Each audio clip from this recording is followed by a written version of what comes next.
नमस्ते दोस्तों। कॉग्निटिव बायस ये टर्म सबसे पहले 1972 में एमोस ट्वेर्स्की और डैनियल kahneman ने इंट्रोड्यूस किया था। उन्होंने अपने आर्टिकल में ये साबित किया था कि किस तरह से इंसान के जजमेंट और डिसीजंस रैशनल चॉइस थ्योरी से डिफर करते हैं। डैनियल kahneman और एमोस ट्वेर्स्की ने ह्यूरिस्टिक्स के टर्म्स में इस फिनोमेनन को एक्सप्लेन किया।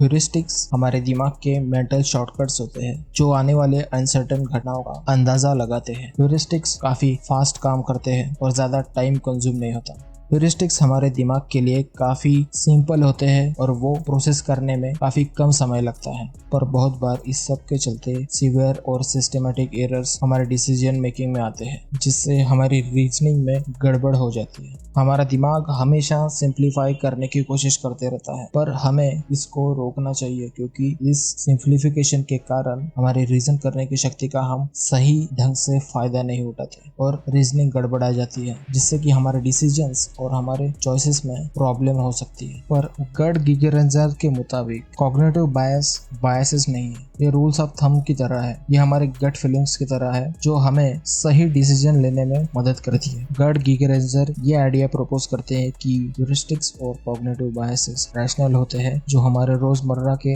डिसीजन मेकिंग के लिए काफी फायदेमंद होते हैं।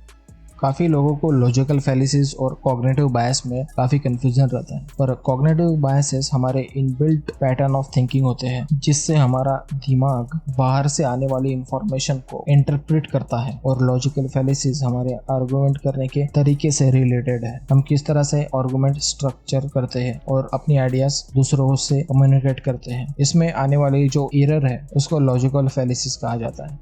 तो लॉजिकल फैलिसिस और कॉग्निटिव बायसेस ये दोनों डिफरेंट हैं, पर दोनों सेम इशू से डील करते हैं, और वो है हमारी रीजनिंग करने के तरीके में चूक। दोनों एरर्स इन रीजनिंग से रिलेटेड है। लॉजिकल फैलिसिस से हमारा आर्गुमेंट वीक होता है, जिससे कि हमारा कंक्लूजन ही इनवैलिड हो जाता है। हमारे ब्रेन के अंदर कुछ इनबिल्ट पैटर्न्स होते हैं जो कारण बनते हैं गलत तरह की रीजनिंग के लिए। इन्हें ही कॉग्निटिव बायसेस कहा गया है, और इसका मेन कारण इवोल्यूशन को बताया जाता है, क्योंकि जब इंसान सोसाइटी कल्चर बनने से पहले जंगल में रह रहा होगा तब सर्वाइवल के लिए यह जरूरत था कि जो भी इंफॉर्मेशन है उसको सिंप्लीफाई तरीके में जल्द से जल्द प्रोसेस किया जाए और उसको इंटरप्रेट किया जाए। इसी कारण इवोल्यूशन के चलते कुछ पैटर्न्स हमारे दिमाग ने तैयार किए, उसे कोई कॉग्निटिव बायस कहा जाता है। और ये कॉग्निटिव बायसेस हमारे गलत रीजनिंग के लिए कारण होती है, इसलिए इनको जानना काफी जरूरी है, क्योंकि ये बायसेस इनबिल्ट होने के कारण हमारे बिहेवियर, हमारे ओपिनियन और उसके चलते हमारे डिसीजंस को इन्फ्लुएंस करते हैं।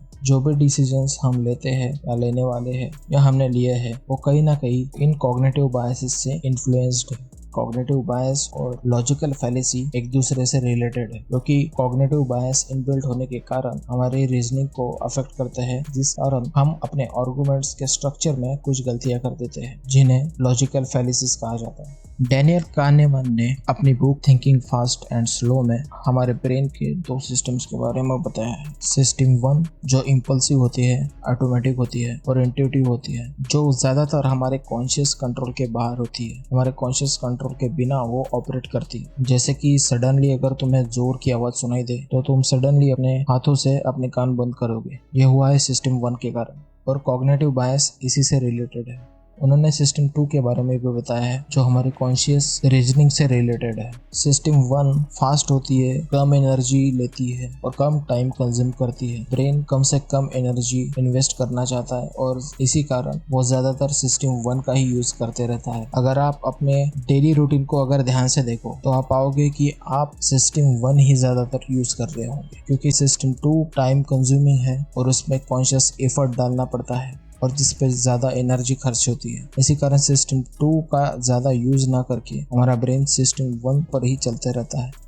पर अटेंशन या अवेयरनेस को यूज करके हम किसी भी काम को सिस्टम 2 पे ला सकते हैं। सिस्टम 2 बहुत इंपॉर्टेंट है हमारे इंटेलिजेंस के लिए। काफी स्टडीज से ये पाया गया है कि सिस्टम 2 वाले काम जैसे कि फोकस है, अवेयरनेस या अटेंशन और self control higher intelligence score के लिए जिम्मेदार होती है।